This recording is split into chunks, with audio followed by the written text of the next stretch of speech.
잠깐 같이 기도드리겠습니다.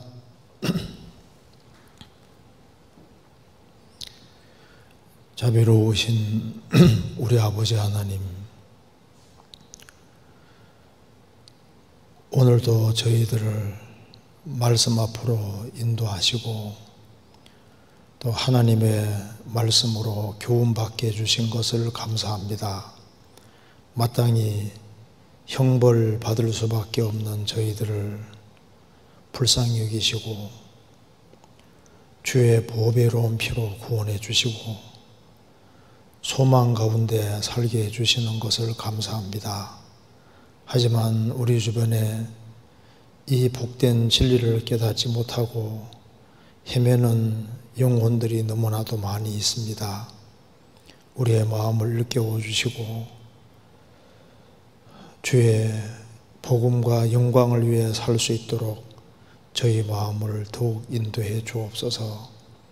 오늘 이 시간 주 성령께서 함께 해주시고 하나님의 말씀으로 우리 영혼을 환하게 비춰주시며 우리 발걸음을 말씀 위에 굳게 세워 주옵소서. 머지않아 주님 앞에 서는 그날 칭찬과 영광과 존귀를 얻을 수 있도록 우리의 삶을 다스려 주시고 도와주옵소서. 우리 가운데 한 사람도 자기 연민 속에 사는 사람 없도록 도와주시고 죽으시고 부활하신 주님을 바라며 담대하게 생을 살 수 있도록 도와주옵소서.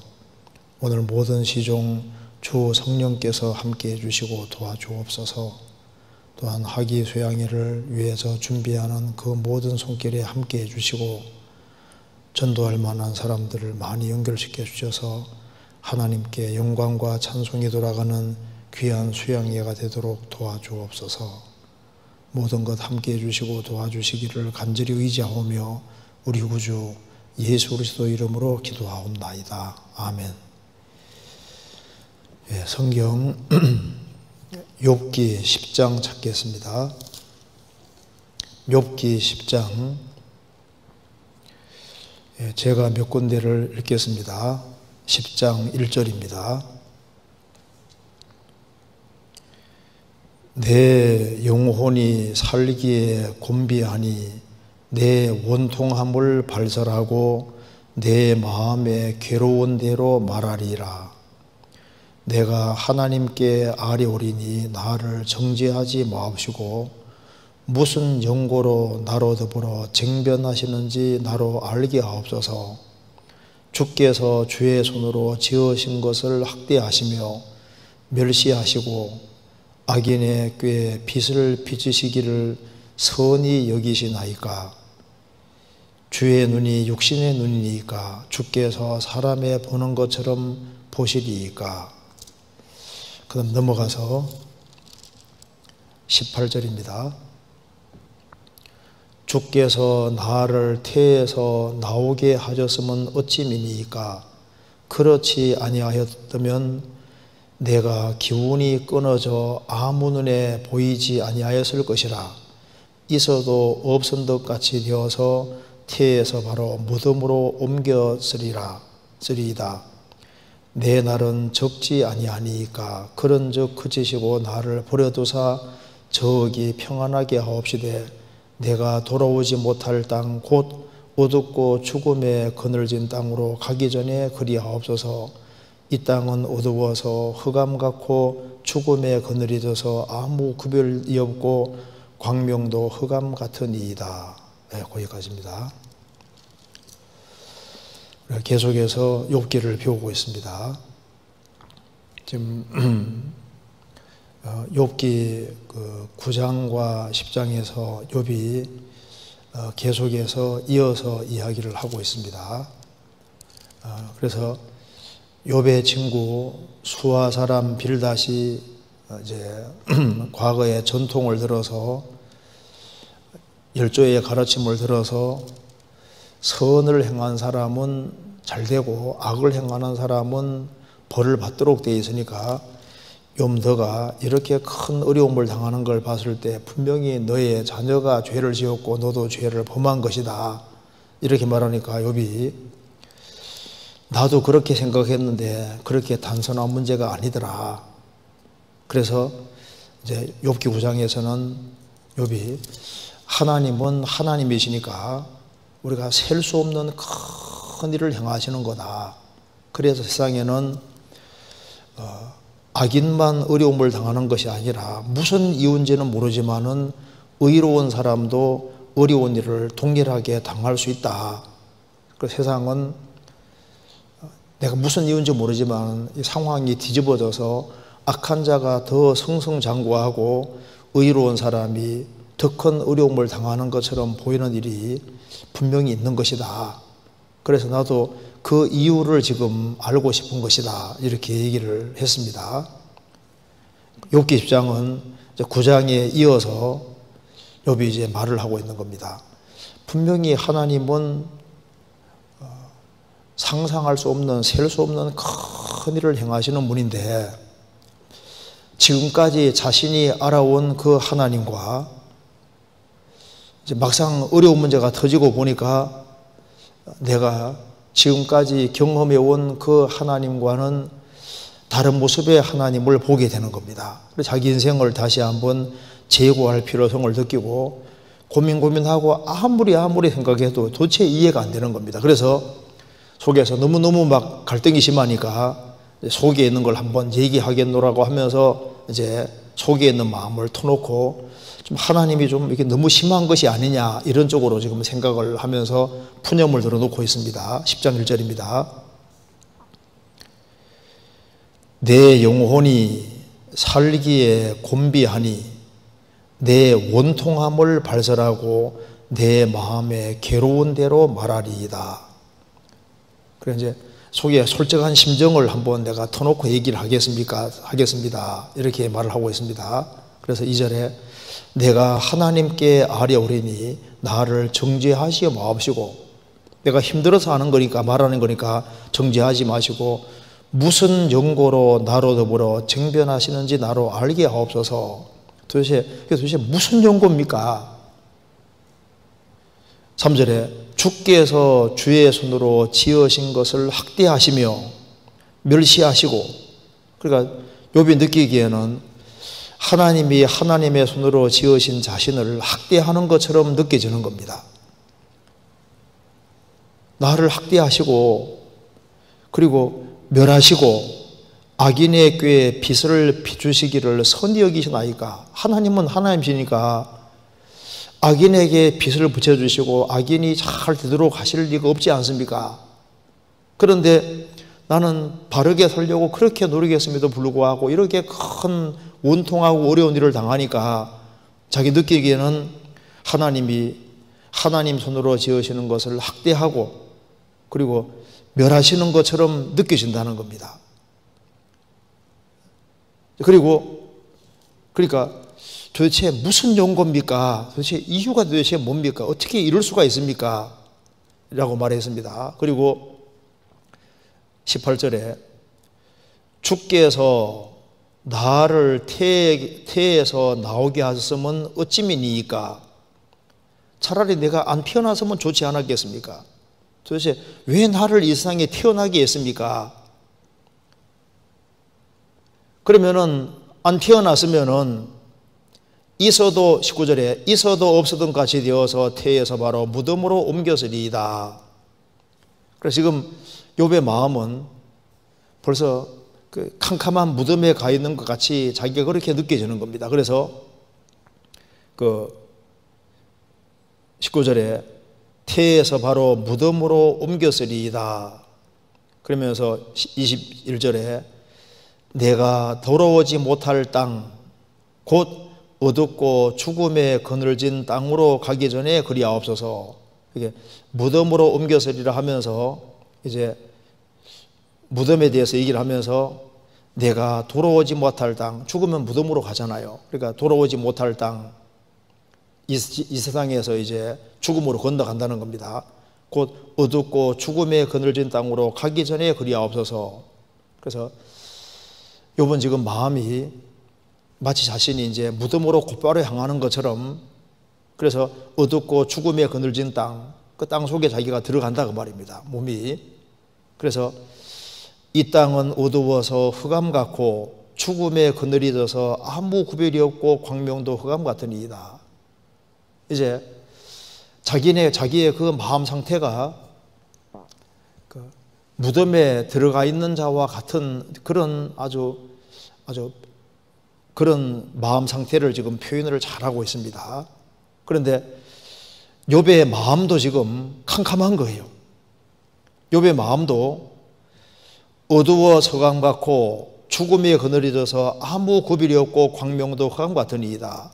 그러니까 모든 것이 캄캄하고 뒤죽박죽이고 아주 무질서하게 보이고 도무지 자기 머리로는 이해가 안 되는 상황을 표현을 잘했습니다.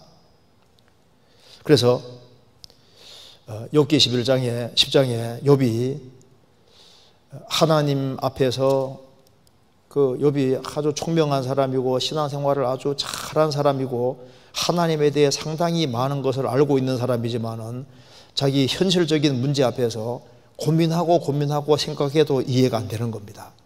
그래서 전혀 다른 종류의 하나님, 그러니까 자기가 지금 생각하고 예상했던 그 하나님과 전혀 다른 종류의 하나님이라고 이제 이렇게 좀 느껴지는 겁니다. 그래서 지금 마음이 아주 혼돈스럽고, 그래서 마치 하나님이 자신을 대적하시는 그런 하나님처럼 느껴지는 거예요. 신앙생활을 바르게 한 자기는 하나님이 외면하시고 오히려 아주 힘들고 어렵게 하시고 오히려 악인편에 서 있는 것처럼 이제 이런 상태로 있기 때문에 마음과 생각이 아주 혼란스럽고 그리고 아주 캄캄한 상태를 이렇게 표현을 하고 있습니다. 자, 이러할 때 우리가 붙잡아야 될 사실이 있습니다. 하나님은 항상 하나님으로 계십니다. 그분은 속성이 바뀔 수도 없고 하나님은 어제나 오늘이나 영원토록 동일하신 영원자존자고 그는 변함이 없으신 분입니다. 그래서 이런 어려운 상황 속에서 이제 욥이 이렇게 나중에 쭉 뒤로 가면은 이제 점점 이제 빛이 밝아지고 그래서 하나님은 결국은 빛을 가져오시는 분이구나 하는 것을 점점 더 알게 되고 나중에 최종적으로는 하나님은 어두움을 주실지라도 빛을 결국은 가져오시는 분이라는 것을 이렇게 확실하게 깨닫게 됩니다. 그리고 지금 마음이 아주 혼돈과 무질서한 상태로 있는데 하나님은 혼돈의 하나님이심이 아니시고 질서의 하나님이시고 정돈의 하나님이시라는 사실을 욥은 깨닫게 되는 겁니다. 그래서 오늘 제목이 모든 것이 캄캄하고 무질서하게 보일 때 이 제목으로 조금 말씀을 드려보겠습니다. 욥과 같이 이렇게 큰 어려움은 떨어지지 않는다 할지라도 각자 자기 마음 속에서는 또 자기 삶 속에서는 앞이 캄캄하게 보이고 삶이 아주 혼돈하고 뒤죽박죽으로 보이고 내가 믿어왔던 하나님과 하나님은 분명히 이런 하나님이실 텐데 왜 내게 이런 걸 허락하실까 하는 그런 것으로 고민하고 힘들어하는 분도 있으리라고 생각을 합니다. 그래서 오늘 욥기 10장을 중심으로 해서 좀 생각을 해보겠습니다. 욥에게 이렇게 큰 어려움이 주어질 때 욥은 이것을 캄캄한 흑암으로 표현을 하고 있는데 우리 각자에게도 캄캄한 흑암이 분명히 올 수 있다는 사실입니다. 그럼에도 불구하고 하나님은 빛이시고 하나님은 항상 빛으로 계시기 때문에 하나님 편에 서 있는 사람은 빛을 틀림없이 보게 될 겁니다. 그리고 욥은 지금 세상이 뒤죽박죽으로 보이는 거예요. 오히려 악한 자가 더 잘 돼가고 의로운 사람이 큰 고통을 당해도 하나님은 전혀 관심을 기울이지 않고 오히려 선한 자, 대적하는 자 편에 서 있는 것처럼 그런 느껴지고 삶이 뒤죽박죽이고 아무 구별도 없고 그 말대로 이게 무질서하게 되고 아주 혼돈스럽다는 겁니다.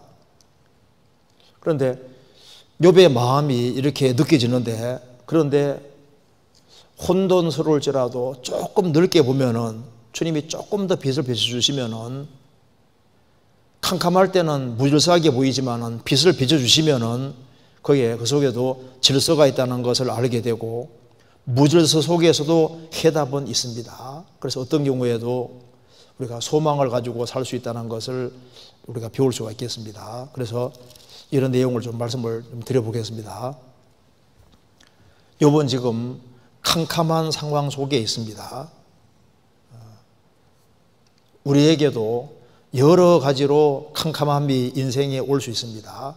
욥이 지금 무덤 앞에 딱 있는 겁니다. 이제 나는 곧 죽음 건너간다 이렇게 느끼고 있습니다. 그 캄캄한 무덤으로 들어간다 느끼고 있는 것처럼 이제는 살 소망이 끊어지고 이제는 죽는 길밖에 없구나 캄캄하게 보일 때도 있습니다.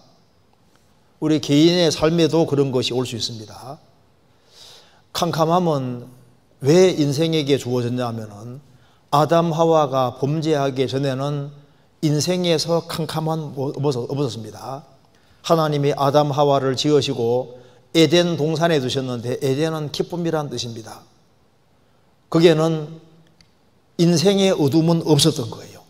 그런데 아담 하와가 범죄함으로 아담 안에 태어난 모든 사람은 생을 살아가는 가운데 여러 종류로 캄캄함을 만날 수가 있는 겁니다. 성경 전도서 11장입니다.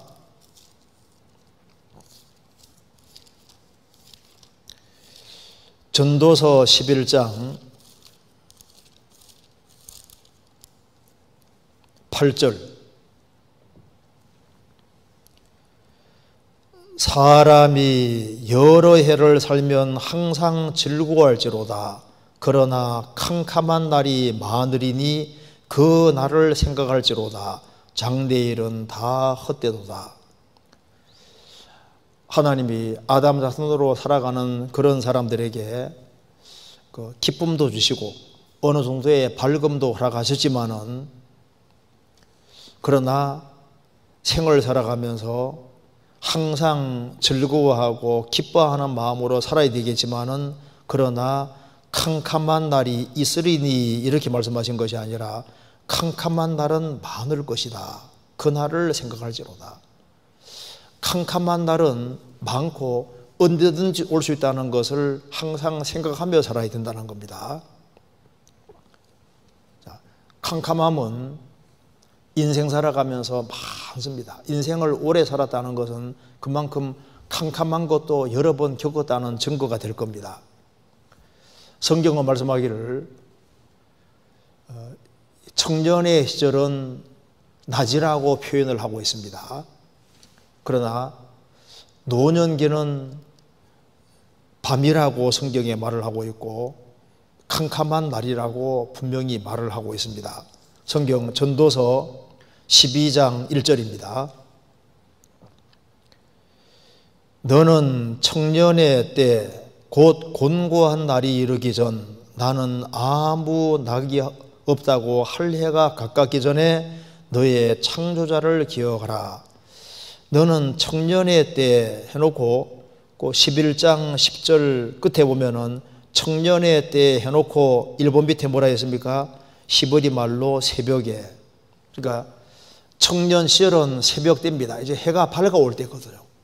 그런데 노년기가 되면은 곤고한 날 나는 아무 낙이 없다. 그리고 2절에 해와 빛과 달과 별들이 어둡기 전에 비 뒤에 구름이 다시 일어나기 전에 그리하라. 해와 빛과 달과 별들이 어둡게 되는 것이 바로 노년기고 해와 빛과 달과 별들이 반짝반짝 빛날 때가 청년 시절입니다. 그 청년의 때는 새벽에 되고 모든 것이 아주 환하고 밝을 때입니다. 노년기는 해와 빛과 달과 별들이 어둡게 되는 건데 인생에서 항상 젊음만 있는 것이 아니라 얼마 시간 지나면 노년기는 옵니다. 해와 빛과 달과 별들이 어둡게 되는 것처럼 청년기가 있으면 노년기는 반드시 오고 노년이라는 밤은 오게 되어 있습니다. 아침이 오듯이 노년기는 옵니다. 세계를 정복했던 징기스칸도 노년을 맞았습니다. 영웅 호골 열사들도 밤을 맞았습니다. 우리 개인에게도 밤은 오게 되어 있고 육신의 종말은 오게 되어 있습니다.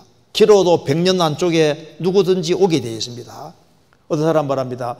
노력 없이 오는 것이 노년이다. 그렇죠. 노력 없이도 노년은 옵니다. 어떤 사람 말하기를 20살 땐 다른 사람이 우리를 어떻게 생각하는지 걱정한다. 40살이 되면은 다른 사람이 우리를 어떻게 생각하든 신경 쓰지 않는다. 60살이 되면 다른 사람이 우리를 전혀 생각하지 않았다는 걸 알게 된다. 이제 인생은 좋았다가 안 좋아지는 겁니다. 우리 개인도 젊었다가 캄캄한 노년이라는 것이 오게 돼 있고, 개인도 그렇고 도시도 결국은 캄캄함을 맞이하게 도시도 밤은 옵니다. 허버트 벌터필드란 그 기독교 역사학자가 있는데 그 사람이 말하기를 도시에 관한 한 성경에 기록되어 있는 모든 도시들은 도시에 관한 한 성경대로 안 되어 있는 도시가 없다. 성경대로 다 되어 있는데 결국은 성경대로 다 망하는 거예요. 소돔 고모라 도시도 한때는 번창했습니다. 그렇지만 불만 나서 심판을 받았습니다. 그 에돔이 얼마나 그 번창한 도시였습니까? 지금은 사람이 전혀 살지 못하는 곳으로 바뀌었고 캄캄한 도시로 바뀌었습니다. 그 옛날에 바벨론도 얼마나 용성했습니까? 아시리아 수도 니느웨도 얼마나 번성했습니까? 그 모든 것이 다 폐허로 바뀌었습니다. 그 번창한 도로였던 에스겔 26장의 그 두로 도시, 해양 도시, 지금은 금을 말리는 곳이나 되어 있고 초라한 곳으로 바뀌었습니다. 지금 전 세계에 1000만 명이 넘는 도시들이 얼마나 많아요. 그런데 그 많은 도시들도 밤에는 막 휘황찬란하게 빛이 빛나고 하지만은 전부 다 얼마 후에 밤을 맞이하게 됩니다. 나라도 마찬가지인 거예요. 나라도 캄캄한 밤이 옵니다. 에집트 대제국도 망했습니다. 바벨론, 아시리아 제국이 망하고 바벨론이 망하고 헬라가 망하고 로마 제국이 망했습니다. 앞으로 지금 지구상에 많은 나라들이 있는데 그 많은 나라들의 장래가 어떻게 될까요? 결국에는 다 파멸이고 모든 나라들도 결국은 밤이 오게 되어 있습니다. 지금 로마 제국도 붕괴될 때 가정이 다 파괴돼 갔던 것처럼 우리 시대도 지금 전 세계적으로 가정의 붕괴가 일어나고 있습니다. 가정의 아주 근본적인 기초가 다 흔들리고 있잖아요. 세계 운명도 얼마 후에는 캄캄한 밤을 맞이하게 됩니다. 노아 홍수 때 얼마나 화려한 문명을 구가했는데 그 화려한 문명의 도시가 물에 의해서 파멸되고 종말을 고하고 캄캄한 밤을 맞이했습니다. 지금 이 세계도 지금 흑암을 향해 달려가고 있는데 앞으로 좋은 세상이 오는 것이 아니라 캄캄한 밤을 향해 지금 가고 있는 거예요. 성경 스바냐 1장입니다.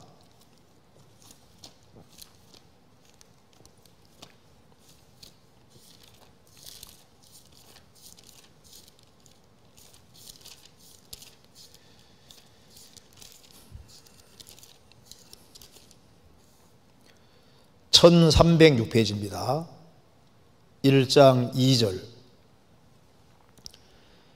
여호와께서 가라사대 내가 지면에서 모든 것을 진멸하리라.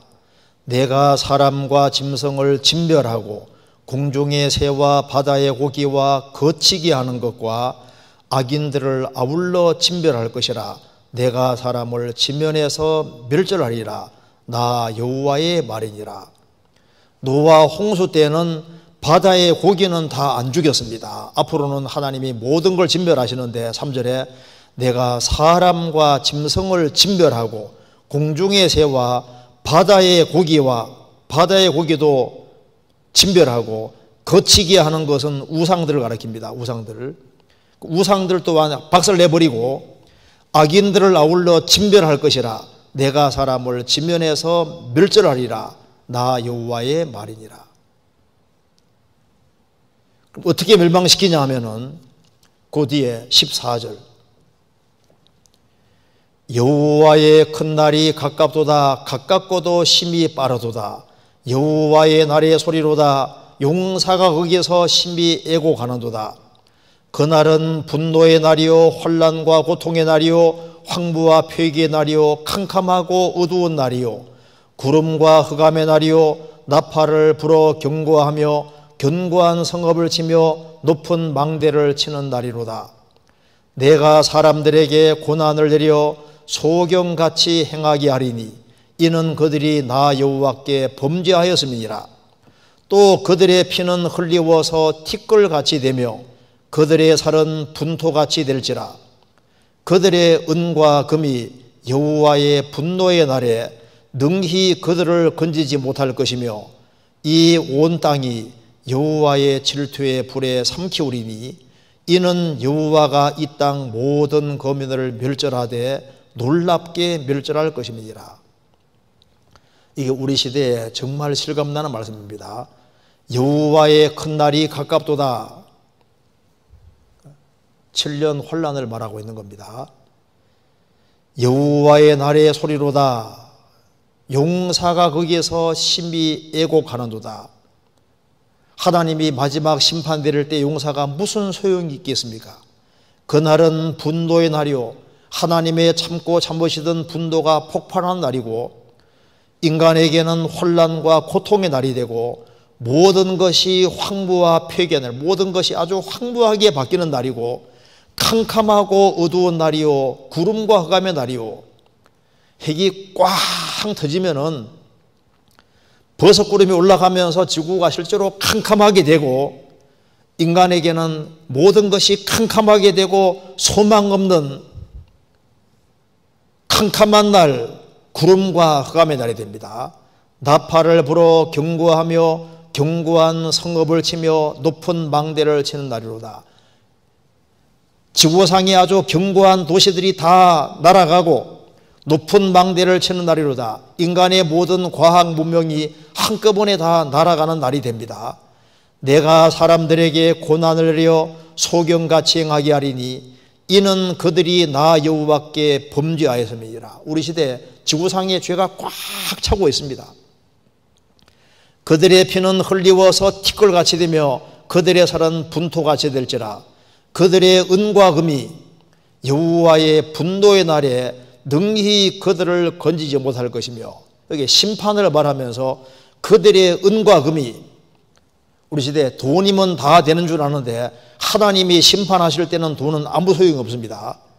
그들의 은과 금이 여호와의 분노의 날에 능히 그들을 건지지 못할 것이며 이 온 땅이 여호와의 질투의 불에 삼키우리니 이는 여호와가 이 땅 거민을 멸절하되 놀랍게 멸절할 것입니다. 짧은 시간 내에 순식간에 그냥 멸망하는 겁니다. 앞으로 세계 정부는 오고 통제사회가 오고 표받는 일이 있고 난 이후에 오른손 이마에 표받는 일이 있고 난 이후에 전 세계는 전쟁으로 돌입하게 되고 짧은 시간 내에 지구는 질투의 불에 삼켜지게 되는 겁니다. 그리고 캄캄한 것이 오는 거예요. 7년 혼란은 정말 캄캄한 때입니다. 여기 요엘서, 그 앞에 요엘서 2장 찾겠습니다.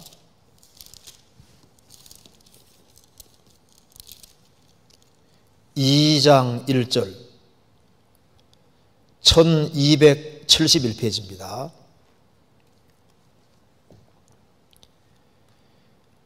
시온에서 나팔을 불며 나의 성산에서 호각을 불어 이 땅 거민으로 다 떨게 할지니 이는 여호와의 날이 이르게 됨이니라.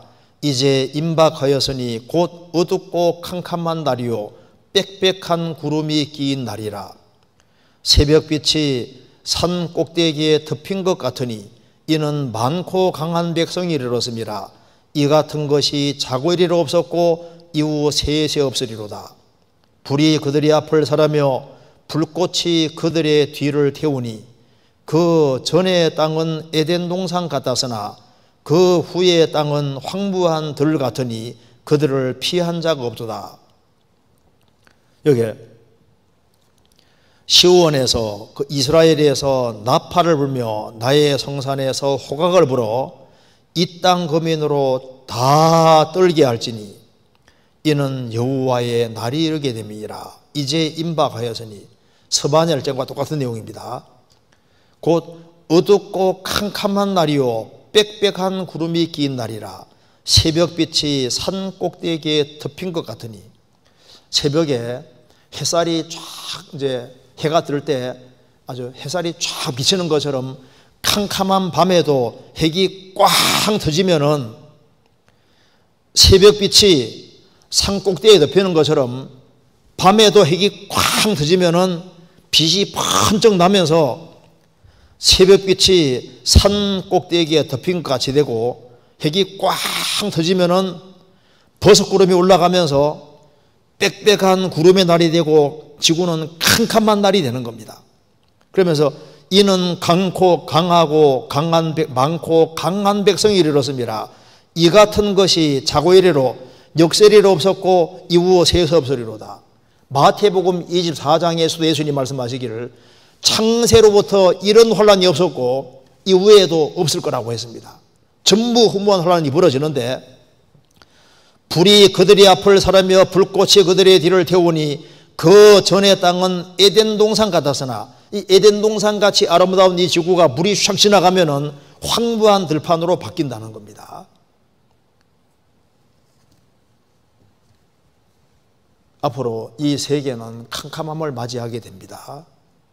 그런데 그보다 더 두렵고 캄캄한 날이 있는데, 불신자들은 죽음을 딱 건너가면은 최후의 심판대 앞에서 심판을 받게 될 겁니다. 그때 주님 우리를 모르시다니요, 우리는 주의 이름으로 선자 노릇하며 주의 이름으로 귀신을 내쫓고 주의 이름으로 많은 권능을 행치 않았습니까? 그때 예수님께서 내가 너희를 도무지 알지 못하니 불법을 행하는 자들아 내게서 떠나가라, 나는 너를 알지 못하노라. 그때가 제일 캄캄하게 느껴질 겁니다. 주님 우리를 모르시다니요, 주는 우리 길거리에서 가르쳤고 우리는 주님과 더불어 먹고 마셨습니다. 우리를 모르시다니요, 나는 너를 알지 못하노라. 최후의 심판대 앞에서 하나님께서 나를 외면하시고 나를 떠나 마귀와 그 사자들을 위해 비된 영영한 불에 들어가라. 그때 얼마나 캄캄하게 느껴지겠습니까? 오래전에 그 대구 지하철 참사 났을 때 거기에서 건진받은 사람들이 말하기를 제일 무서운 것이 바로 흑암이었다고. 흑암의 공포를 말하고 있습니다.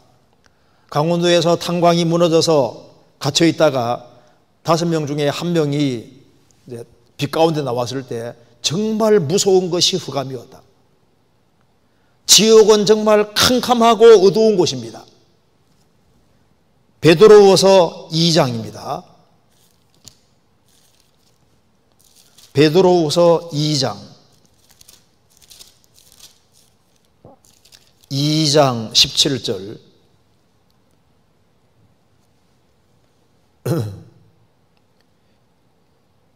386페이지입니다.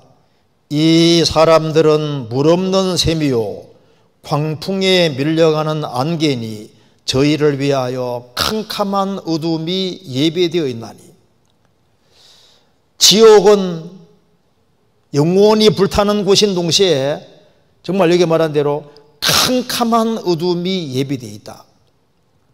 예수님께서 바깥 어둠에 내어드린다는 말씀을 여러 번 하셨는데요, 지옥은 캄캄한 곳이고 소망이 없습니다.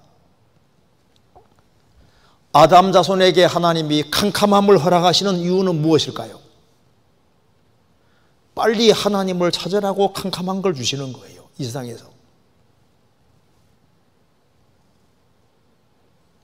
우리가 보통 구원 받을 때 만사가 형통하고 잘 될 때 구원받는 것이 아니라 인생이 아주 캄캄하고 참 막다른 골목에 다다랐을 때 그때 비로소 살아계신 하나님을 찾고 그리고 구원을 받게 되는데, 그 캄캄함이 주어질 때, 불신자에게 주어질 때, 이 세상에서 살아있을 때 주어질 때 빨리빨리 하나님을 찾으라는 신호가 되는 겁니다.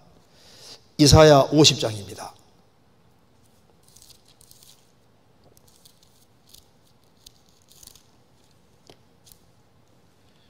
50장 10절.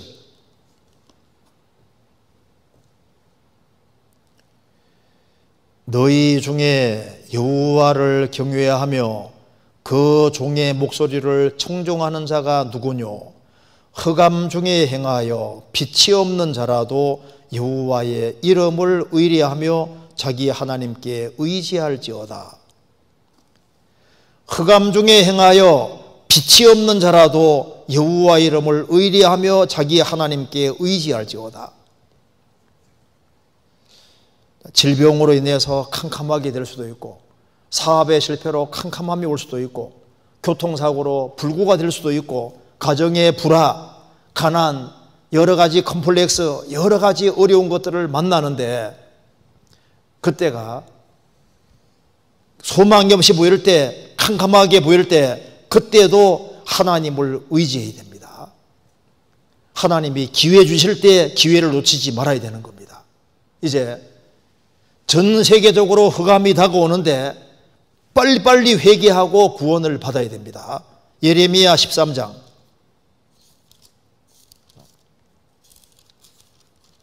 13장 15절 1072페이지입니다.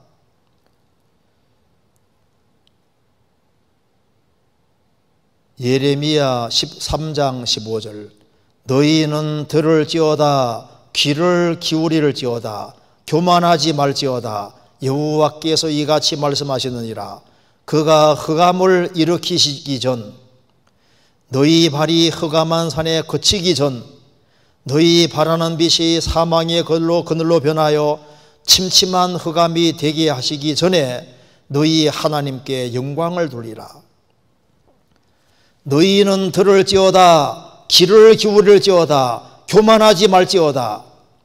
하나님이 말씀하시기를 흑암한 산이 그가 흑암을 일으키시기 전 너희 발이 흑암한 산에 거쳐 넘어지기 전에 너희 바라는 빛이 사망의 그늘로 변하기 전에 노아 홍수가 정말 흑암으로 다가오는데 그 전에 회개해야 됩니다. 7년 환란이 오기 전에 빨리 회개하고 살아있을 때 이제 죽음 건너가기 전에 빨리 지옥은 가장 큰 흑암이니까 그 전에 회개하고 영광을 돌리라. 그런데 욥은 불신자가 아니고 참 신자입니다. 참 성도임에도 불구하고 캄캄한 날이 여기에 찾아와서 10명의 자녀가 죽고 재산이 다 날아가고 몸 전체가 병드는 이런 일들이 벌어졌는데 구원받은 사람에게도 캄캄한 날이 올 수 있다는 것을 욥기는 분명히 알려주고 있습니다. 욥기 10장 찾겠습니다.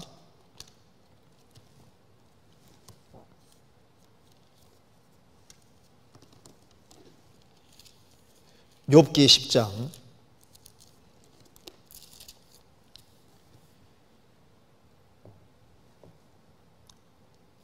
10장 8절입니다. 주께서 손으로 나를 만드사 백체를 이루셨거늘 이제 나를 멸하시나이다. 11절에 가죽과 살로 내게 입히시며 뼈와 힘줄로 나를 뭉치시고 생명과 은혜를 내게 주시고 곤고하심으로 내 영을 지키셨나이다. 어머니 태에서 나를 조직하시고 태 속에서 가죽과 살로 내게 입히시고 뼈와 힘줄로 나를 뭉치시고 실제로 태 속에 가죽과 살이 먼저 생기고 그 다음에 뼈와 힘줄은 나중에 생깁니다. 그리고 태 속에서 나를 만드셨고 그래서 12절에 생명과 은혜를 내게 해주시고 욥은 하나님께로부터 생명도 받았고 또 은혜를 내게 해주시고 욥은 하나님의 은혜도 입은 사람이고 그리고 곤고하심으로 내 영을 지키셨나이다. 욥은 하나님이 자신을 지금까지 낳아주시고 만들어주시고 그리고 지금까지 자신에게 생명도 주시고 은혜도 주시고 자기를 돌봐주셨고 내 영을 지키셨나이다. 실제로 욥은 영생을 얻은 사람이고 하나님이 그 사람의 영을 딱 지키시고 계십니다. 영을 딱 보존하고 있는 거예요. 하나님이 그의 영혼을 지키시고 보존하시고 계시지만은 그렇지만은 캄캄한 흑암은 주셨습니다. 자, 이거하고 똑같은 구절 한번 찾겠습니다. 시편 66편입니다. 66편 9절.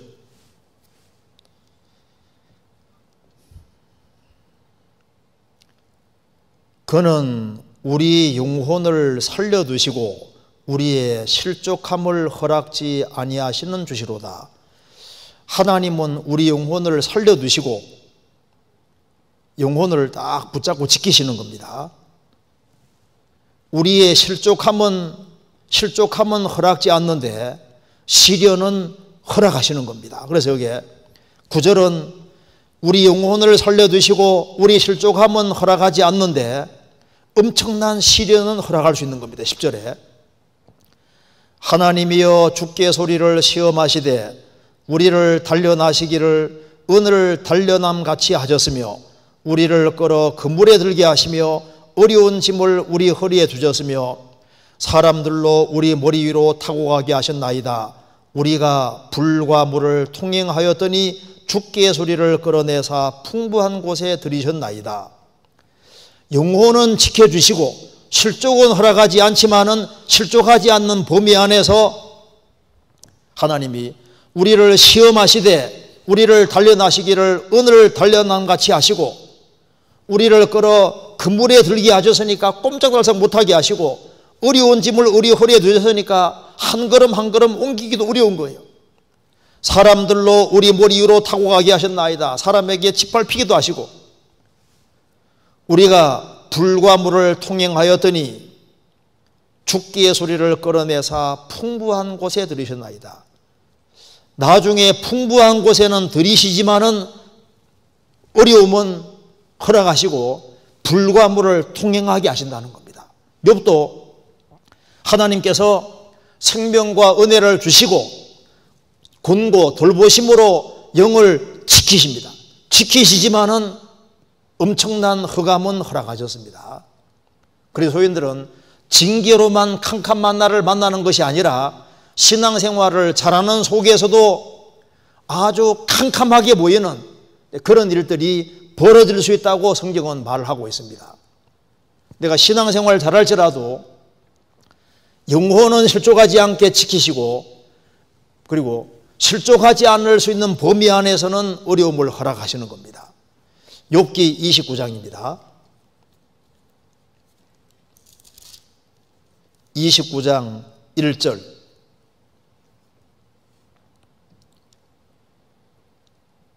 욥이 또 비사를 들어 가로되 내가 이전 달과 하나님이 나를 보호하시던 날에 지냈던 것 같이 되었으면 그때는 그의 등불이 내 머리에 빛이었고 내가 그 광명을 힘입어 흑암에 행하였었느니라. 나의 강장하던 날과 같이 지내었으면 그때는 하나님의 우정이 내 장막 위에 있었으며 그때는 전능자가 오히려 나와 함께 계셨으며 나의 자녀들이 나를 둘러 있었으며. 여기 보면은 욥이 내가 왕년에는 좋았는데 그때는 내가 흑암이 아니었고 내 인생은 빛이 가득했다 그 말입니다. 그래서 하나님의 등불이 내 머리에 비치고 내가 하나님의 광명에 힘입어 살았고 그때 하나님과 우정 있게 하나님이 내게 많은 비밀도 알려주시고 그리고 전능자가 나와 함께 하셨고 그때는 내 자녀들도 10명이나 있었고 둘러 있었고 한때 좋았다는 거예요. 좋았는데 지금 상황은 완전히 흑암이라는 겁니다. 30장 26절. 26절. 내가 복을 바랐더니 화가 왔고 광명을 기다렸더니 흑암이 왔구나. 내 마음이 어지러워서 쉬지 못하는구나. 환난 날이 내게 임하였구나. 나는 햇볕에 쬐지 않고 검은 살을 가지고 걸으며 공회 중에 서서 두음을 부르짖고 있느니라. 나는 이리의 형제요 타조의 보시로구나. 내 가죽은 검어져서 떨어졌고 내 뼈는 열기로 하여 탔구나. 내 소금은 애곡성이 되고 내 피리는 애통성이 되었구나. 자, 내가 광명을 바라고 이렇게 살아왔는데 흑암이 내게 왔고 내 마음이 어지러워서 쉬지 못하는구나. 아주 혼란스러운 겁니다. 왜 하나님께서 참 성도에게 캄캄한 날을 허락하실까요? 물론 이유는 여러 가지가 있습니다. 사람은 어려움 가운데 떨어지고 앞이 캄캄하고 막힐 때 그 속에서 자신이 얼마나 연약한지를 배우게 됩니다. 내가 이렇게 하나님이 안 도와주시면 나는 아무것도 아닌 너무나도 연약한 존재라는 걸 깨닫게 되고, 이제 사방이 꽉 막히고 흑암이 왔을 때는 오직 의지할 분은 정말 주님밖에 없다는 걸 더 느끼게 됩니다. 너무나도 큰 어려움이 주어질 때 시편 56편 3절에 내가 두려워하는 날에는 주를 의지하리이다, 이 말씀대로 이제 그 흑암 속에서 이제 자기 연약을 깨닫고 하나님께 정말 의지하는 것을 배우게 됩니다.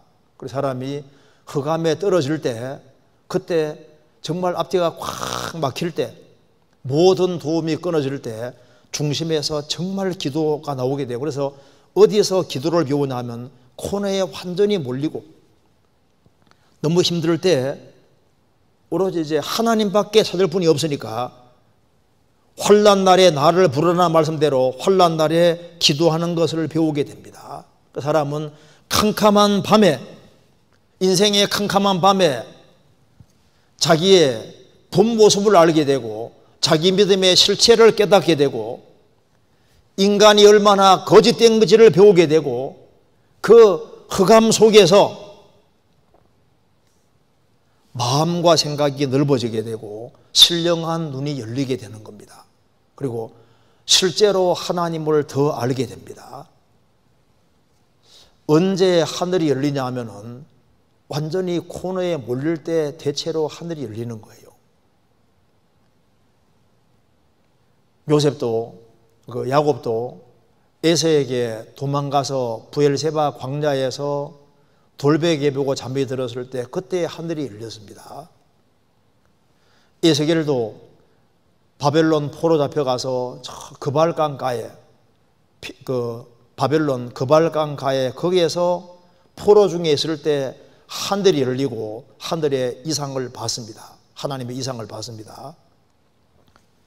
사도 요한도 밤모섬에 유배대에 가서 거기에서 하늘이 열리는 것을 경험을 했습니다. 우리 인생도 마찬가지입니다.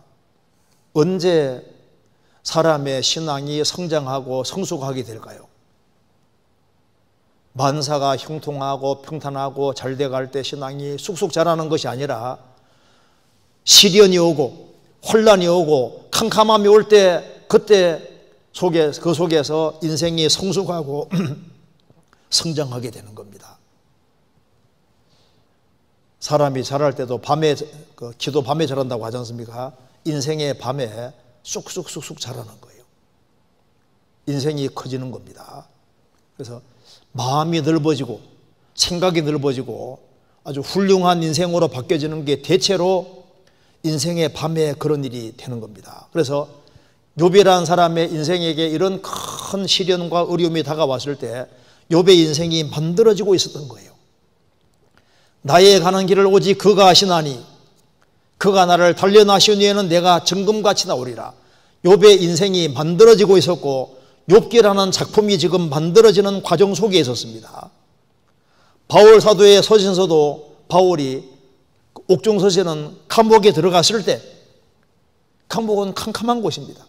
그 들어갔을 때 그 속에서 작품이 나오는 거예요. 존 번전의 천류욕정도 10년 이상 전도하는 가운데 전도만 안 하면 빼주겠다 해도 나는 나가면 전도할 거라고 해서 10년 이상 감옥에 있었는데 그 감옥 속에서 천류욕정이라는 책이 만들어지게 됩니다. 하나님은 낮에만 활동하시는 것이 아니라 밤에도 활동하시는 것이 확실한 거예요. 인생의 밤에 오히려 더 분주하게 하나님은 움직이시는 겁니다. 에스겔 34장. 에스겔 34장 11절 1205페이지입니다.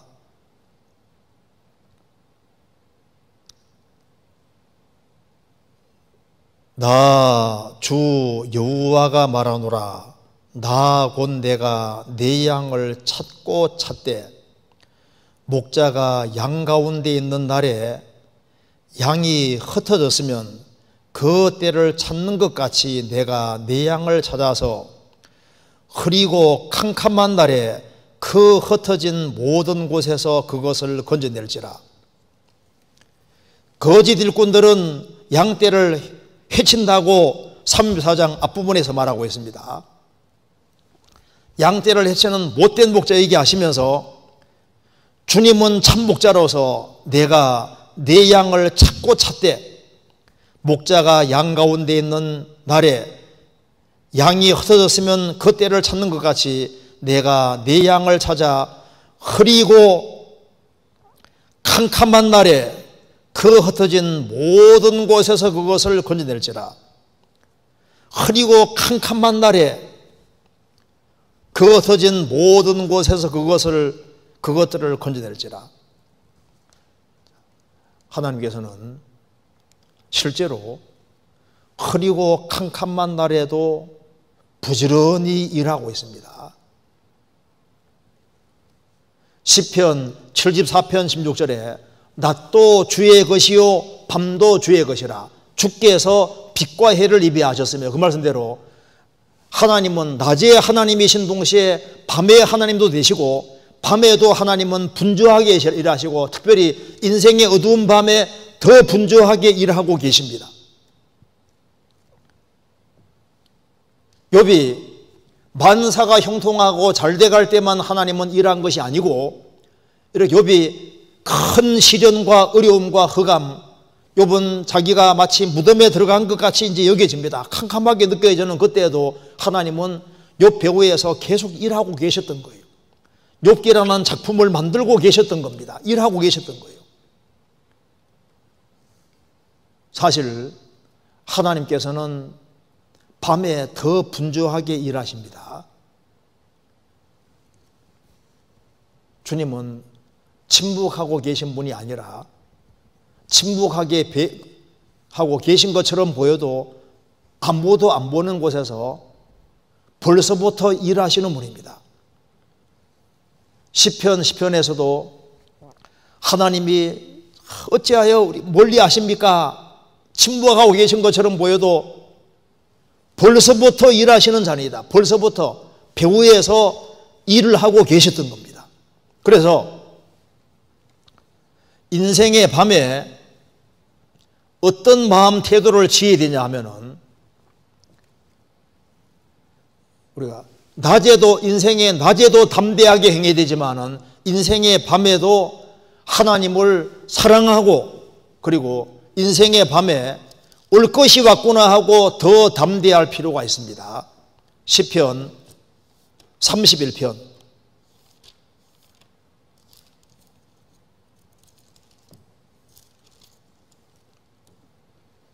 23절 24절 너희 모든 성도들아 여호와를 사랑하라. 여호와께서 성실한 자를 보호하시고 교만히 행하는 자에게 엄중히 갚으시느니라.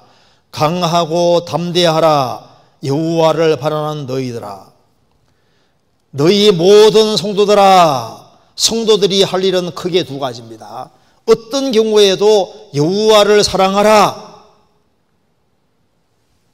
여호와를 사랑하는 것이 모든 성도가 되어야 될 일이고, 그리고 크리스찬으로 생을 사는 것 자체가 쉬운 것이 아닙니다. 왜냐하면 우리 육신이 공격하지요. 세상이 공격하고 마귀가 공격하고 그리스도인으로 살아가는 속에도 많은 환난과 어려움과 시련이 있도록 되어 있는 겁니다. 그렇기 때문에 이 세상에서 하나님의 뜻 가운데 살기 위해서는 강한 마음, 담대한 마음이 필요합니다. 그래서 강하고 담대하라. 여호와를 바라는 너희들아, 여호와를 사랑하라. 또 한 가지는 강하고 담대하라. 그리고 어려움 중에 더 담대하게 하나님을 바라볼 필요가 있습니다. 이사야 40장에 말했습니다. 야곱아, 내가 어찌하여 말하며 이스라엘아, 내가 어찌하여 이르기를 내 사정은 여호와께 숨겨졌으며 내 원통한 것은 하나님에게서 수리하심을 받지 못한다느냐. 하나님은 내 원통한 걸 모를 것이다. 내 사정 모를 것이다. 이렇게 말하면 안 된다는 겁니다. 너는 알지 못하였느냐, 듣지 못하였느냐. 영원하신 하나님 여호와 땅끝까지 창조하신 자는 피곤치 아니하시며 곤비치 아니하시며 명철이 한이 없으시며 피곤한 자에게 능력을 더하시며 피곤한 자에게 능력을 주시며 무능한 자에게 힘을 더하시나니 소년이라도 피곤하며 곤비하며 장정이라도 넘어지며 자빠지되 오직 여호와를 앙망하는 자는 새 힘을 얻으리니 독수리의 날개치며 올라감 같을 것이요 다른 박질하여도 곤비치 아니하겠고 걸어가도 피곤치 아니하리로다. 오직 여호와를 앙망하는 자는 새 힘을 얻을 것이다. 그는 독수리의 날개치며 올라감 같을 것이요 다른 박질하여도 곤비치 아니하겠고 걸어가도 피곤치 아니하리로다. 어려운 상황만 볼 것이 아니라 눈을 들어서 위에 살아계신 하나님을 봐야 됩니다. 그리고 밤이 있으면은 낮은 틀림없이 오게 되어 있습니다. 그렇기 때문에 밤은 제한되어 있다는 것을 알고 계속 밤이 오는 게 아닙니다. 이 세상에서는 밤이 있으면 낮이 반드시 있는 것처럼 밤은 제한되어 있고 조금만 참으면 낮은 오게 되어 있습니다. 그리고 아무리 흑암 속에 있다 할지라도 하나님은 참 성도에게는 빛을 주십니다. 시편 112편 4절입니다.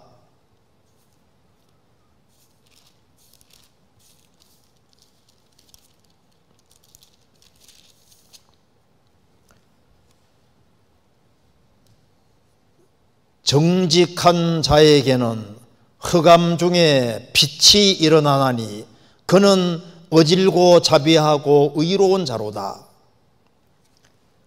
정직한 자에게는 흑암 중에 빛이 일어나나니 하나님은 정직한 자 편에 서 있고 성도 편에 계시기 때문에 흑암 중에도 빛이 일어나게 되어 있고 흑암 중에도 해답을 주십니다.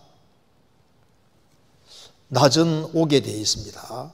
그래서 인생의 밤에도 꾸준히 자기의 주어진 일을 하면서 하나님을 바라볼 때 하나님은 흑암에서 건져내시는 겁니다.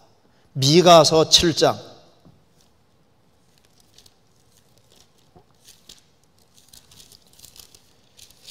미가서 7장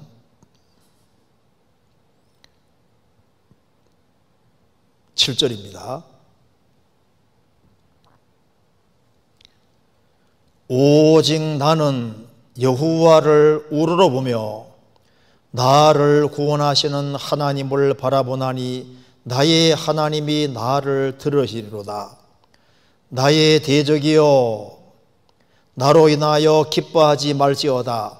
나는 엎드러질지라도 일어날 것이요 어두운 데 앉을지라도 여호와께서 나의 빛이 되실 것이미로다. 내가 여호와께 범죄하였으니 주께서 나를 위하여 심판하사 신원하시기까지는 그의 노를 당하려니와 주께서 나를 인도하사 광명에 이르게 하시리니 내가 그의 의를 보리로다. 나의 대적이 이것을 보고 부끄러워하리니 그는 전에 내게 말하기를 네 하나님 여호와가 어디 있느냐 하던 자라. 그가 거리에 진흙같이 밟히리니 그것을 내가 목도하리로다. 그리스도인도 잘못을 범했을지라도 어떤 경우에도 또 징계가 끝나면 또 주님이 회복시켜 주시고 또 시련이 있을지라도 주님은 나를 인도하사 광명에 이르게 하실 것이다. 하나님은 소망의 하나님이십니다. 출애굽한 이스라엘에게 광야가 있지만 눈물이 흐르는 광야가 있지만 광야 뒤에 가나안 축복이 준비되어 있었습니다. 노아 방주 안에 1년 동안 사는 것은 힘든 것이었습니다. 출렁 있는 바다 속에서 얼마나 힘들었겠습니까? 그런데 그 방주 1년 후에는 새로운 소망의 땅이 준비되어 있습니다. 이 세상 너머에 영원한 천국이 준비되어 있고 그 너머에 이 세상에서 고난 뒤에는 또 주님이 새로운 곳을 준비해 놨습니다. 그래서 참담한 그런 상황이 벌어진다 할지라도 그 뒤에 공평의 땅이 준비되어 있는 겁니다. 시편 143편 143편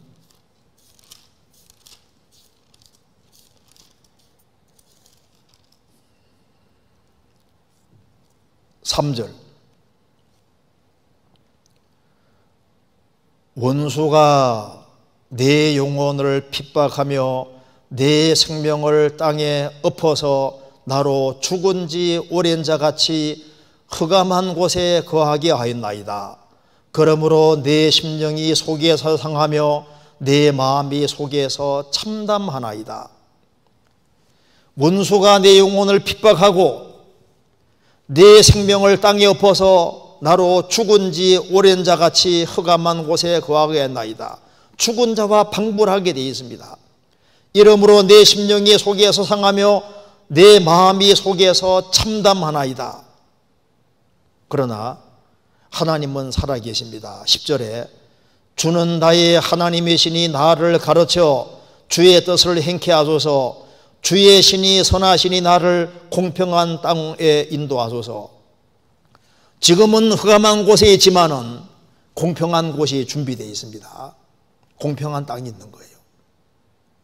흑암한 땅에 계속 있는 것이 아니라 잠시 후에는 공평한 땅으로 인도해 주십니다. 욥기에서 하나님이 말해주는 것이 있습니다. 하나님은 나즈를 가져오시는 하나님이라는 것을 분명히 보여주고 있습니다. 태초에 하나님이 천지를 창조하시니라. 땅이 혼돈하고 공허하며 흑암이 깊음이 있고 하나님의 신은 수면에 운행하시니라. 하나님이 가라사대 빛이 있으라 하심에 빛이 있었고 혼돈하고 공허하고 캄캄한 지구에 빛을 가져오셨고 혼돈하고 공허한 지구를 아름답게 바꾸신 것처럼 하나님은 역사 속에서 항상 그렇게 해오셨습니다. 하나님은 어둠을 몰아내시고 빛을 가져오시는 분입니다. 욥기 38장입니다.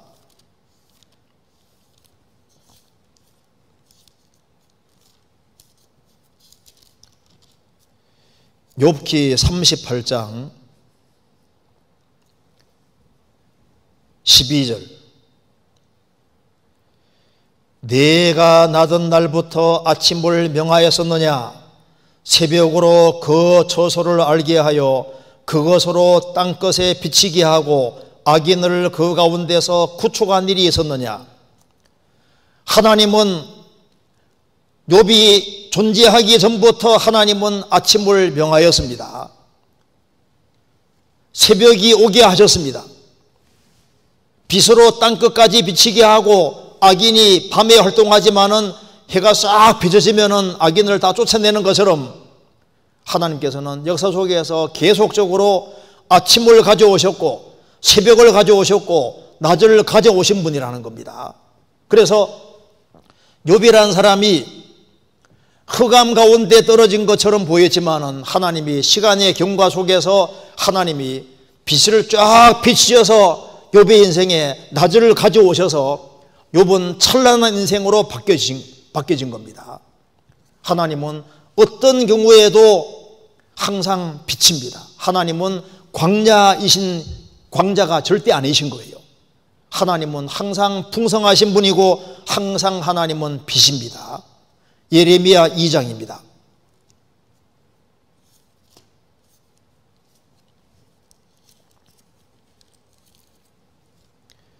예레미야 2장 31절.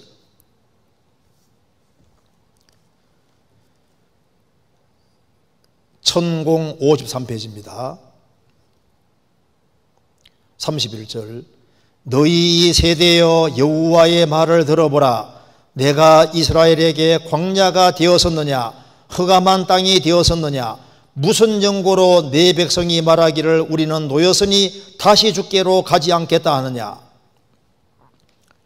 이스라엘 백성들이 하나님을 등지고 우상을 붙잡고 있는 거예요. 절대 바꾸지 말아야 될 것이 있습니다. 우리가 헌 자동차 폐기시키고 새 자동차 얻고 헌 냉장고 없애고 새 냉장고 얻을 수도 있지 않습니까? 그러지만은 절대 바꾸면 안 되는 것이 있습니다. 남편 아내를 바꾸면 안 되잖아요. 진리를 거짓과 바꾸면 안 됩니다. 주님과 세상 것을 바꾸면 안 되는 겁니다. 이스라엘 백성들은 하나님을 뒤로하고 우상을 붙잡는 거예요. 그래서 하나님 말씀하셨습니다. 너희 세대여 여호와의 말을 들어보라. 내가 이스라엘에게 광야가 되었었느냐 흑암한 땅이 되었었느냐 내가 광야였냐. 오늘날 많은 현대인들이 하나님을 광야라고 생각합니다. 사람들은 정말 자신에게 풍요를 가져다 주는 것은 돈과 재물이라고 생각하고 눈에 보이는 것이 실제라고 생각하는데 하나님을 광야라고 생각합니다. 뭐니 해도 머니가 최고고 돈이 최고고 세상 권력 이런 것들이 자기 삶을 풍요하게 생각한다고 생각합니다. 오늘날 교회 다니는 많은 사람들도 하나님을 광야라고 생각합니다. 그리고 하나님께 투자를 안 하는 거예요. 내가 광야가 되었었느냐. 이스라엘의 과거 돌이켜보면 하나님을 가까이 할 때 항상 이스라엘은 모든 것에 풍성했던 겁니다. 하나님은 여호와시고 하나님은 모든 것이었습니다. 하나님 가까이 하면 그 사람에게는 모든 것이 다 있었던 거예요. 하나님은 광야가 아닙니다. 내가 광야인 적이 있었느냐? 내가 흑암한 땅이었느냐? 흑암한 땅이 되었었느냐?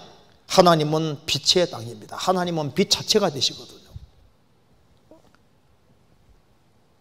내가 흑암한 땅이 되었었느냐? 하나님을 가까이 하면 항상 빛이 있었습니다. 왜? 하나님은 빛 가운데 계시고 하나님은 사랑이시고 하나님은 빛이신 거예요.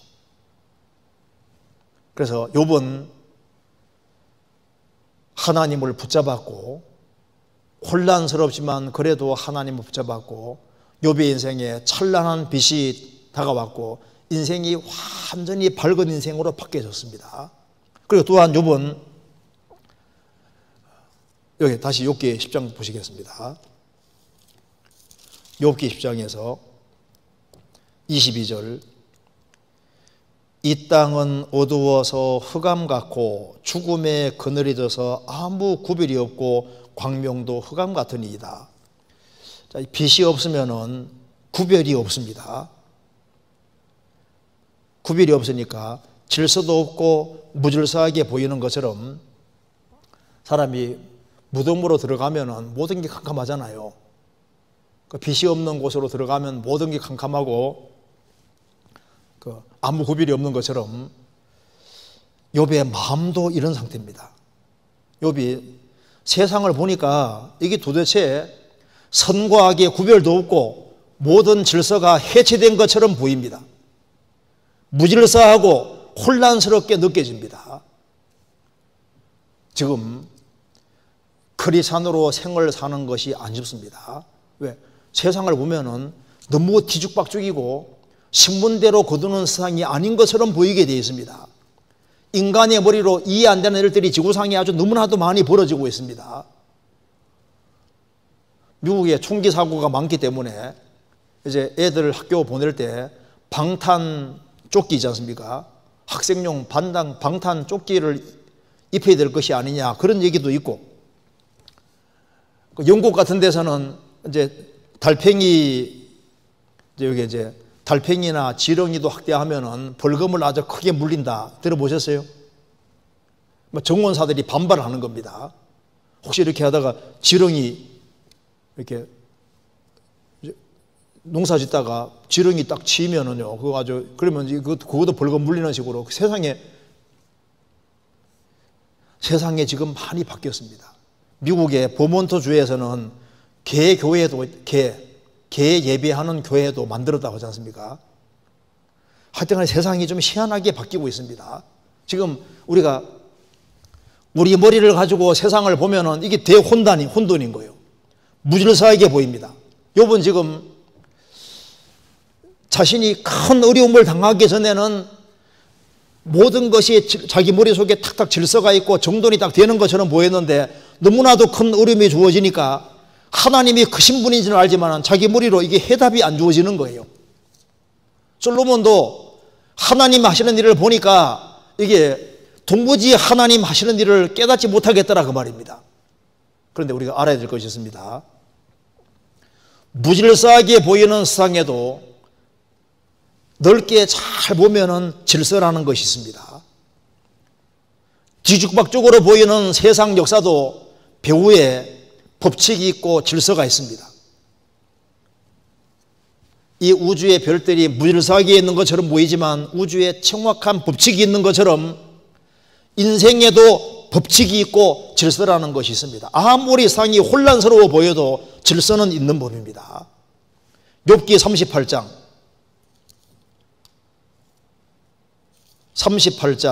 33절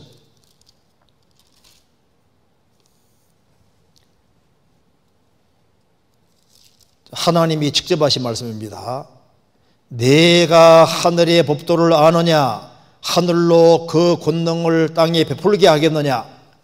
내가 하늘의 법도를 아느냐? 무질서하게 펼쳐져 있는 별들처럼 보여도 이 하늘은 정확한 법칙과 법도를 가지고 있습니다. 그 사회의 무질서한 상태를 아노미라고 하는데,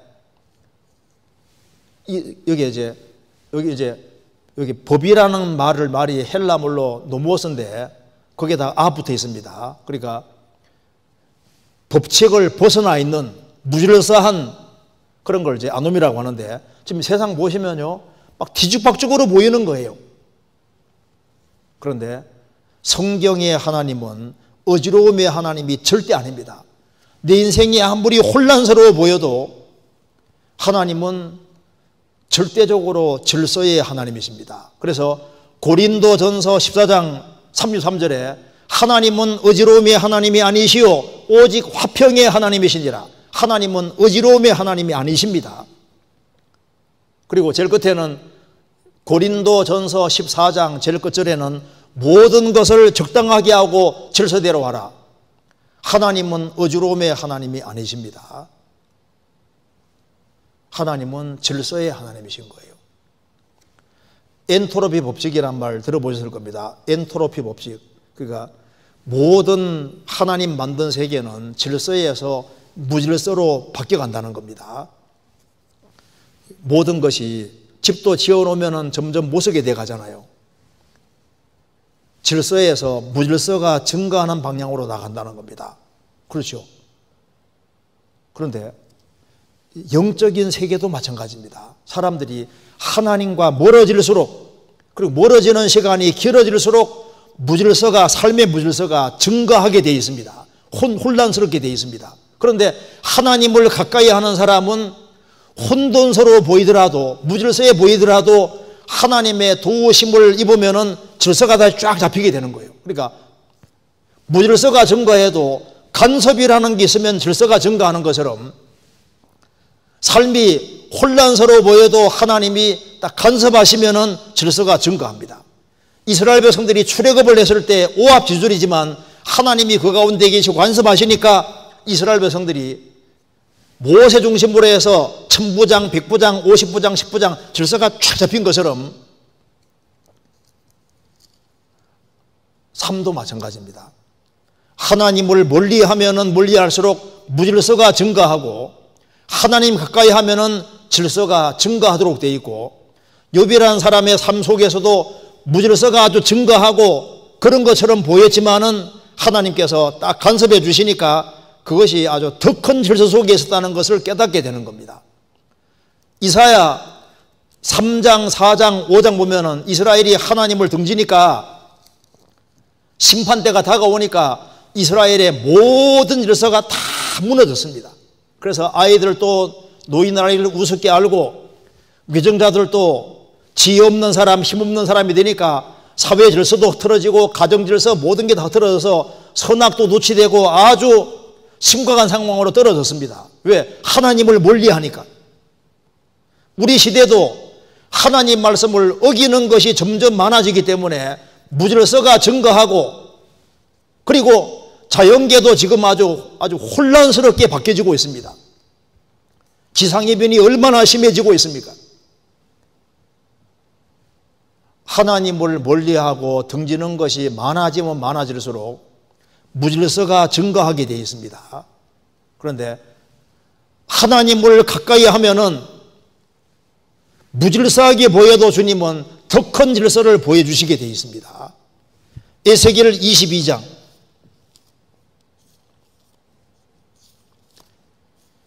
에스겔 22장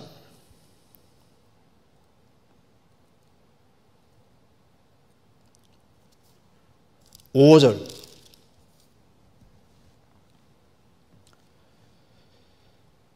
너 이름이 더럽고 어지러움이 많은 자여 가까운 자나 먼 자나 다 너를 조롱하리라. 자, 이스라엘이 타락된 죄 가운데 살아갈 때 하나님께서 말씀했습니다. 그 존귀한 이스라엘이 더럽게 됐습니다. 너 이름이 더럽고 어지러움이 많은 자여, 이스라엘을 어지러움이 많은 자라고 했습니다. 이게 무슨 뜻입니까?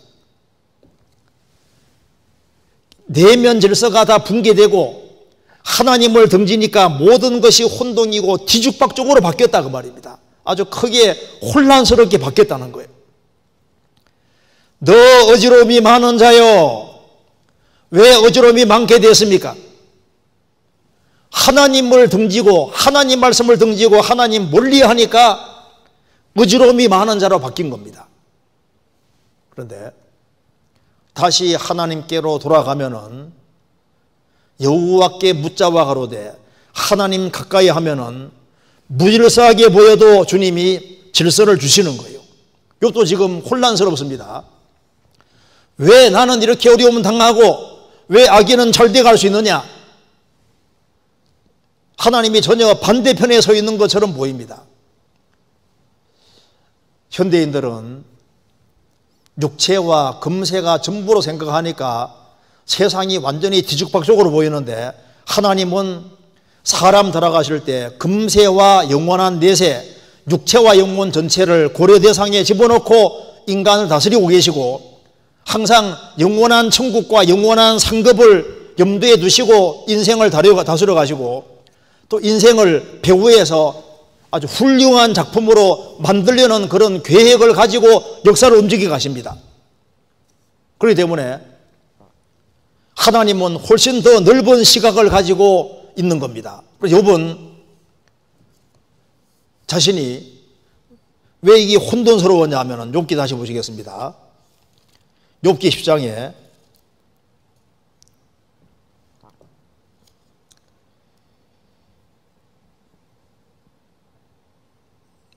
10장 3절에 주께서 주의 손으로 지으신 것을 학대하시며 멸하시고, 주님이 주의 손으로 지은 것을 학대하고 멸시하는 것처럼 보이는 거예요. 그리고 그 뒤에 16절입니다. 내가 머리를 높이 들면 주께서 사자처럼 나를 사냥하시며, 주님이 사자처럼 욥을 사냥할 리가 없지 않습니까? 그렇게 느껴지는 거예요. 17절에 주께서 자주자주 증거하시는 자를 갈마들여 나를 지시며 나를 향하여 진도를 더하시니 군대가 갈마들어 치는 것 같으니이다. 갈마들으란 말은 계속 바꾸어서 새롭게 변화시켜서, 그러니까 하나님께서 욥을 치시기 위해서 그 뒤에 재앙도 계속 여러 개를 준비해 놓고 또 대적을 준비시켜 놓고 계속해서 군대가 치는 것처럼 번갈아서 돌아가며 치는 것처럼 진도에 진도를 더하시고, 왜 이렇게 하십니까? 그렇게 혼란스러웠다고 말입니다. 그러니까 세상이 무질서하게 보였던 겁니다. 그런데 이제 하나님은 역사를 경영해 가실 때, 개인을 움직여 가실 때도 하나님은 배후에서 더 큰 손을 가지고 더 큰 계획을 가지고 있었습니다. 그래서 무질서하게 보이더라도 더 넓은 시각으로 봤을 때는 무질서가 아니었습니다. 그래서 로마서 8장 28절에 하나님을 사랑하는 자, 곧 그 뜻대로 부르심을 입은 자들에게는 모든 것이 합력하여 선을 이루니라.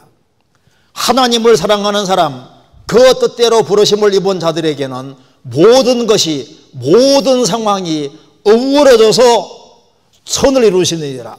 초월적인 하나님의 손이 있고 질서가 있다는 겁니다. 잠언 16장 4절에 여호와께서 온갖 것을 그 시온에 적당하게 지으셨나니 악인도 악한 날에 적당하게 하셨느니라. 그러니까 요셉이라는 사람의 인생도 아주 혼란스러워 보이고 무질서하게 보이고 선악이 도취되는 것처럼 보였지만은 시간 지나가니까 하나님이 선으로 바뀌셨지 않습니까? 욥이라는 사람의 인생도 아주 복잡한 것처럼 무질서하게처럼 보이지만은 하나님은 배후에 질서의 하나님으로 계셔서 빛을 주시고 질서를 주시고 완벽한 작품으로 만드셨습니다. 우리 인생도 마찬가지인 거예요. 하나님은 아침을 가져오시는 분입니다. 예수 그리스도 안에 속한 사람은 밤이 있을지라도 아침은 반드시 옵니다. 그래서 그 노염은 잠깐이요 은총은 평생이로다. 저녁에는 울음이 기속할지라도 아침에는 기쁨이 오리로다. 저녁이 오면은 아침이 오는 것처럼 저녁에는 울음이 기속할지라도 아침에는 기쁨은 오게 되어 있습니다. 시편 30편 5절에 말한 대로 욥의 인생에서 밤이 왔지만은 아침이 왔고 기쁨이 왔습니다. 그리고 욥의 삶이 흐트러진 것처럼 보이고 모든 상황이 불합리하게 보였지만은 주님이 완전히 회복시켜 주셨습니다. 우리 인생도 마찬가지입니다. 이제 주님 앞에 서는 그날이 되면은 우리 캄캄한 날이 하나님의 사랑이었음을 알게 될 겁니다. 말라기 4장에 말한 대로 주님께서 치료하는 광선을 발하실 때, 그리고 우리 눈물을 다 씻겨주실 때 우리 마음에 혼란스러웠던 모든 것들이 다 사랑이었다는 것을 알게 될 겁니다. 그래서 우리는 흑암 속에서도 소망을 품을 수 있고 하나님은 항상 빛으로 계시고 질서의 하나님으로 계시기 때문에 우리 인생에서 주님 편에 서 있는 한은 틀림없이 주님께서 빛을 주시고 우리 삶이 혼란스러워 보여도 하나님은 질서를 주시고 소망을 주시는 겁니다. 그래서 지금 욥이라는 사람이 지금 이제 점점 혼란스러워서 지금 굉장히 아주 힘들어하는 상황을 욥기 10장은 잘 표현을 하고 있습니다. 그런데 욥은 그럼에도 불구하고 끝까지 하나님을 붙잡음으로 인해서 소망의 하나님, 빛의 하나님, 질서의 하나님을 삶 속에서 경험을 하게 됐습니다. 우리 인생도 어려움이 있을지라도 그 어려운 속에서도 주님을 붙잡고 그리고 주님을 가까이 하면은 주님이 빛을 주셔서 삶의 질서를 만들어 주실 겁니다. 그리고 우리는 주변 사람에게도 빛을 가져오는 그런 사람이 돼야 되겠습니다. 그래서 우리 이제 수양회도 얼마 남지 않았는데 수양회를 위해서도 준비를 철저하게 해주시고 더 많은 사람을 건졌으면 좋겠습니다. 여기까지 말씀드리도록 하겠습니다. 같이 기도하시겠습니다. 은혜와 사랑이 충만하신 하나님 아버지 감사합니다. 어떤 경우에도 살아계신 주님을 항상 의지하고 기대고 살 수 있도록 도와주시고, 우리 눈을 위로 들어서 부활하신 주님을 항상 의지하고 살 수 있도록 도와주옵소서. 가정마다 주님이 지켜주시고 여러 가지 어려운 것을 하감해 주셔서 주님이 주시는 힘과 능력으로 능히 어려운 시절을 이겨나갈 수 있도록 역사해 주옵소서. 교회가 계획한 모든 일에 주님이 앞서 행해 주시고 주의 역사를 더욱 나타내 주옵소서. 앞으로 있을 학위 수양에 준비하는 손길에도 함께해 주시고 우리 모두를 귀하게 사용해 주옵소서. 우리 구주 예수 그리스도 이름으로 기도하옵나이다. 아멘. 찬송 같이 부르시겠습니다.